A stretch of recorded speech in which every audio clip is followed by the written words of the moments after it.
So recently Steam hosted the Steam Next Fest, an event full of demos about the next upcoming games. I tried a bunch of them, and in this video I want to talk about 5 games that I enjoyed and I think have potential. Before we start, please keep in mind that 1. I didn't try all the demos, so I might have missed some really cool games, and 2. This list is influenced by my tastes in games, so I'm sure there were a lot of great city or farming simulators, but I just don't enjoy that genre in the first place. With that said, the first game I want to talk about is Grunn, and this is one of those games where the game gives you a pretty simple, straightforward objective, but after a while you realize that is actually not the thing you're supposed to do, and the game is hiding something. In this case, you are a gardener, and your objective is to, well, cut the grass, water the plants, but as you've explored the level, you find Polaroids that are hints about parts of the map you need to explore to get new items and find other weird things. And the interesting and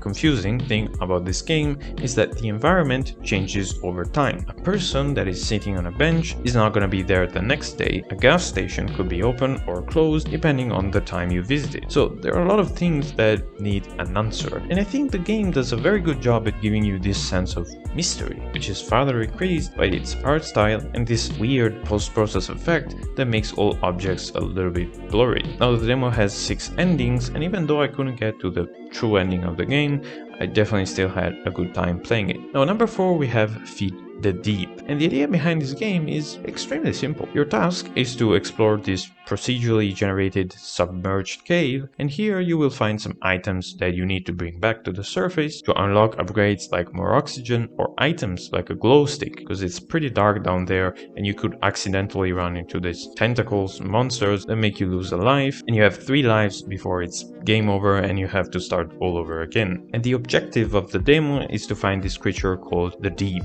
and feed him with this, I don't even know what this is. But despite being extremely simple, the game works. Exploring the cave and unlocking upgrades was fun, and the game kept me hooked for about an hour, which honestly for a demo is a pretty good result. Number 3 we have Dungeons and Degenerate Gamblers.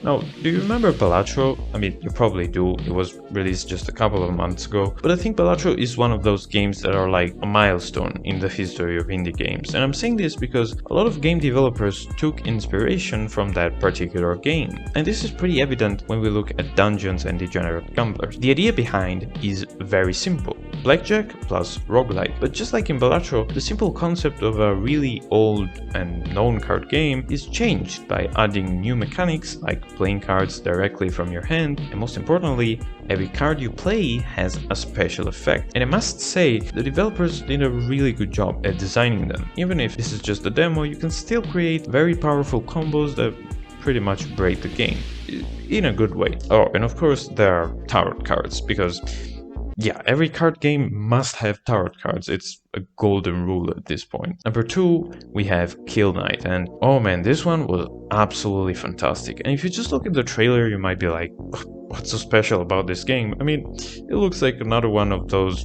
classic third-person shooters where you're just killing dudes, or maybe it's just yet another Vampire Survivors clone. But trust me when I say nope. This game is built different, and it's not because of some really original abilities. The game just gives you a classic primary and secondary weapon, melee ability, an ultimate ability that insta-kills pretty much everything, and a dash to avoid getting hit. Instead, the thing that makes Kill Knight special is how these abilities are connected together. So for example, your secondary weapon is really powerful, but the only way to recharge it is by killing enemies using a melee ability, which is something that you can do while reloading your primary weapon to get a more powerful attack. And as for the ultimate ability, it needs to be recharged by collecting blood orbs that enemies drop when they die. And you have an ability to actually absorb blood orbs from a distance, and even for this one, if you use it while reloading your primary weapon, it's gonna be more powerful for a short time. And also your ultimate ability is your only way to heal, because enemies that die from it will drop health orbs that you need to pick up. So when you play Kill Knight, you enter this sort of hyper-focused state, because you need to fight enemies that are constantly trying to kill you, but at the same time you're also thinking, I have to reload my secondary, or I need healing, so I gotta pick up blood orbs for my ultimate,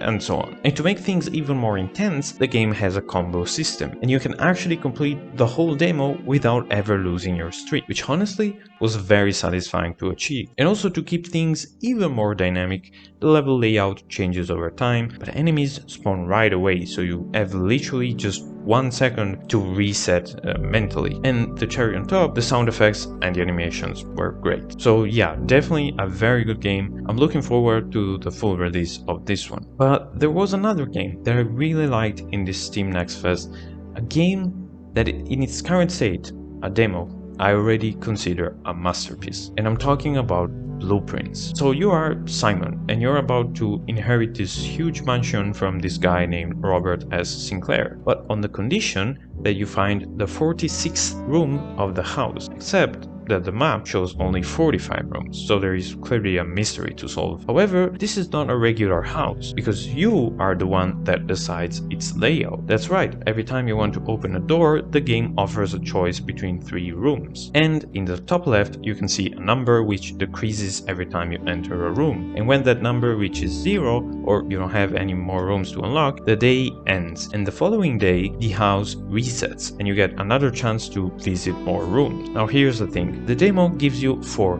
days, and after the last day ends, it pretty much kicks you out of the game, which, to be honest, it kinda pisses me off. And that's because this game is a rabbit hole. 4 days is not nearly enough to uncover all the secrets, the mysteries that are hidden in each room. And I don't want to spoil anything in this video, but if you haven't already played it, all I can say is please try this game if you're still in time.